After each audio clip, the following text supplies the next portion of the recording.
Mimi kama mchezaji nimejiandaa kujifunza zaidi kwa sababu unaweza kaenda kule kukutana na ligi tofauti na hii. Kwa hiyo kama mwalimu kujifunza sio lazima darasani. Kama na uhitaji hata kukutana na opportunity kama zile. Sio bado tunahitaji na tuna pointi. Mtu mmoja wa chini akipata matokeo anatuvuka. Kwa bado ligi ngumu. Kwa kifupi yani kila mtu mechi anahitaji. Sipamba sisi. Kwa tujiandaa vizuri tuondoka na point. Leo ni media day kwa maana tunaweza kuuliza swali lolote kamili. Gani Modibeka. Kitu gani tu ambacho kinakusudia Cheshi. Gani ambaye yupo klabuni pale kwa makini sana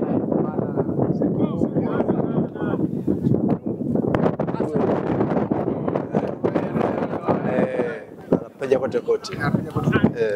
Tofauti na mpira labda kipindi ambacho umepumzika, tunaelewa sasa hivi ligi inaenda kumalizika, ni uaga unafanya shughuli gani tofauti na kucheza mpira? Tofauti na mpira uaga tunachanganya na jamii, uaga na kutembelea ndugu jamaa marafiki.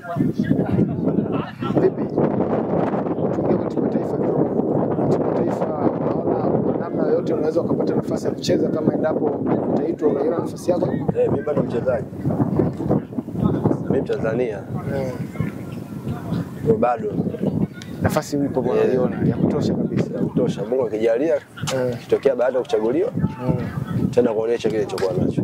Sawa sawa. Hebu tuambie kuna kitu chochote ambacho watu hawakijui kuhusiana na Debby?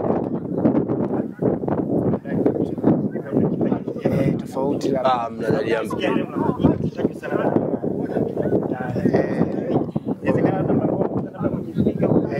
Au kuna viashiria gani na wewe na wasanii hao wa Singeli?